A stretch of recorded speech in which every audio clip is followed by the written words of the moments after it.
Bonjour, bienvenue dans cette nouvelle séquence d'analyse du marché immobilier de la Réunion.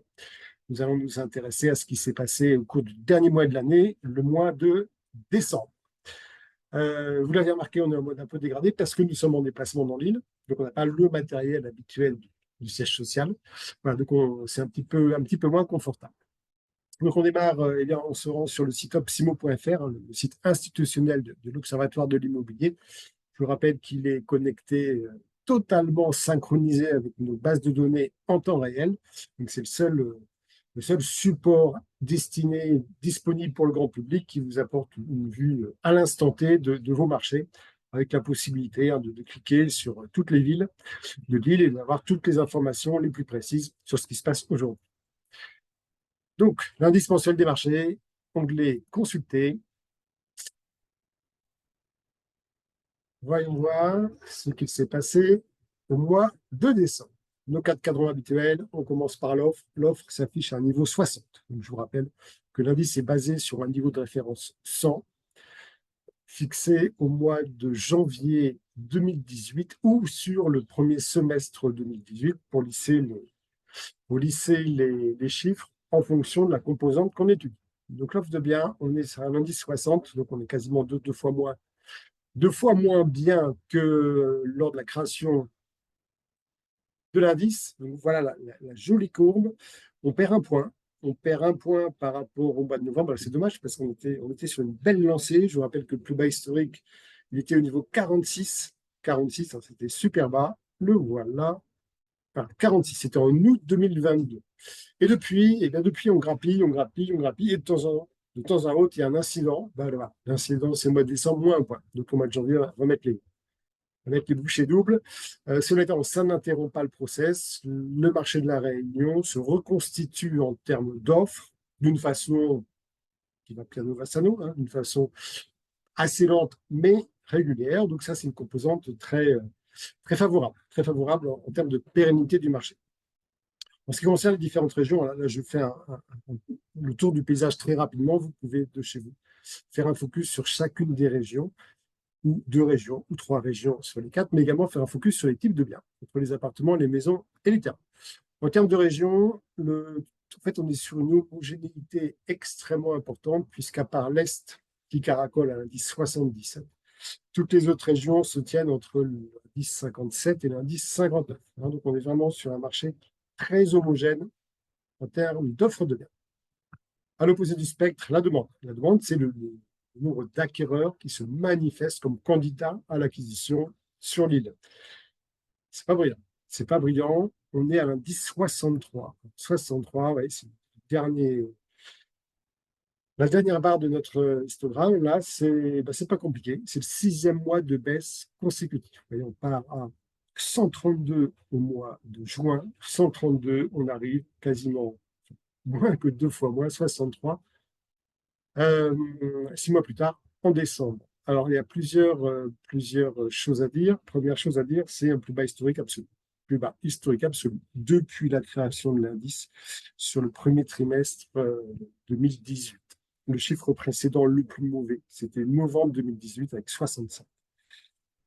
Donc voilà, 65. Eh bien, on va sur le record, on est à 63. Donc la demande vraiment atone au mois de décembre. Le fait qu'il y ait les vacances scolaires n'explique pas tout, puisqu'en fait, cette perspective historique nous permet d'analyser donc la performance par rapport aux mêmes périodes précédentes.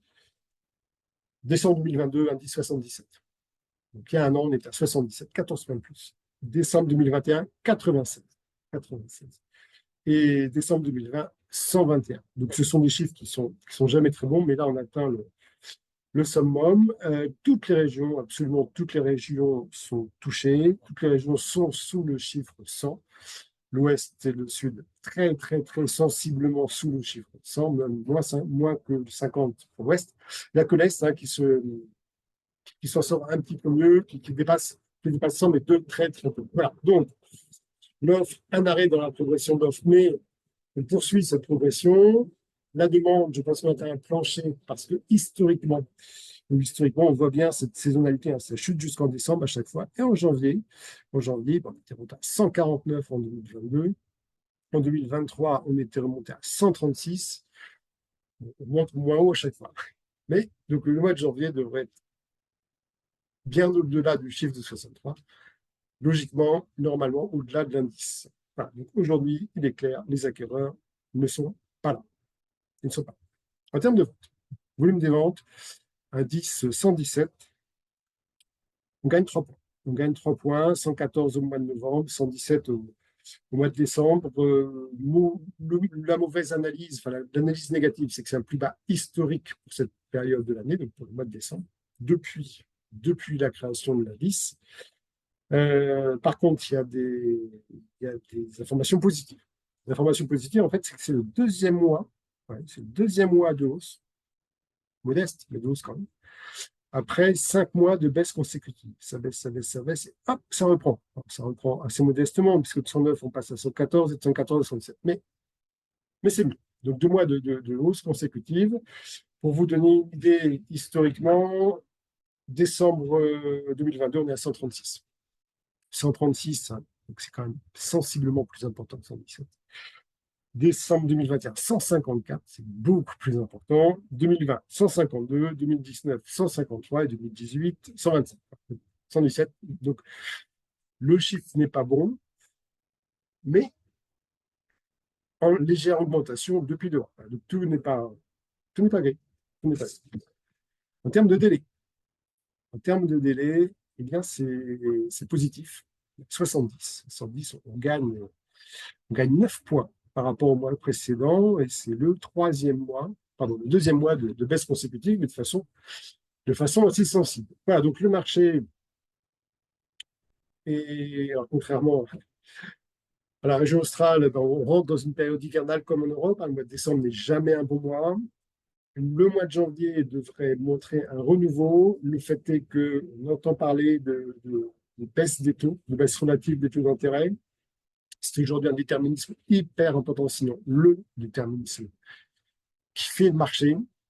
Donc, si ça se confirme, si les taux baissent, on parle de 0,2, 0,3, 0,4%, ce qui est pas mal.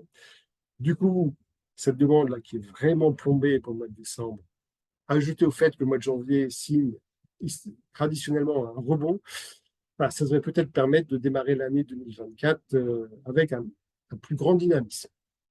L'offre, eh bien, on l'a vu, hein, elle suit son, son évolution, lentement mais sûrement. Et les délais sont. Voilà. Pour le deuxième semestre 2023, donc il s'est achevé, deux chiffres en synthèse. Un chiffre qui est bien, c'est le délai de vente qui s'affiche à 19,20 semaines. Alors bien, 19,20 semaines, je vous rappelle, c'est le délai mandat compromis. C'est le délai strict de commercialisation. Il ne prend pas en compte le délai de réitération, donc le temps qu'il faut passer chez le notaire pour préparer les démarches administratives. Donc c'est le délai strictement commercial. Donc 19,20 contre 19,44 au premier semestre, c'est quasiment similaire. Donc ça ne s'aggrave pas. Ça reste très long puisqu'on est sur quasiment 5 mois. 5 mois pour trouver un acquéreur. Ça m'amène à ce que je dis toujours, en fait, ce délai, c'est une moyenne. Si vous êtes vendeur et que vous basez votre prix de mise en vente sur les 3 dernières années, qui étaient des années folles de l'immobilier en France et particulièrement à La Réunion, vous allez devoir patienter très longtemps parce que le marché a évolué, les taux ont explosé en 1 an, les acquéreurs aujourd'hui n'ont ni la motivation, ni la solvabilité pour se permettre des acquisitions comme en 2020, 2021 et 2022. Plus, ils sont beaucoup moins nombreux. On est sur là un solde résiduel des acquéreurs. On est sur un nouveau paradigme. Donc, vous aurez à attendre très longtemps. À l'inverse, si vous avez la sagesse de consulter une agence agréée par notre organisme qui vous expliquera votre marché local en temps réel grâce à nos analyses, il pourra vous conseiller en fonction de votre projet. Et là, vous serez totalement synchronisé avec la réalité du marché et vous pourrez vendre dans les meilleures conditions. Si vous ne suivez pas cette voie, ce qui est fort possible, ce qui est votre droit absolu, eh bien, j'attire votre attention sur la proportion de ventes négociées. Au premier semestre 2023, 57% de ventes se concluaient après une négociation à la baisse. 57% de ventes. Au deuxième semestre 2023, on est à 70,19%. Il y a eu une augmentation extrêmement forte de la proportion des ventes négociées sanction immédiate pour les propriétaires qui ne tiennent pas compte du nouveau paradigme et qui restent figés sur les années folles de l'immobilier, qui sont aujourd'hui du passé. Voilà, sur ce, je vous souhaite bon vent, on se retrouve dans un mois, en espérant donc que ce mois de janvier nous apporte un renouveau et un nouveau dynamisme. Bon vent.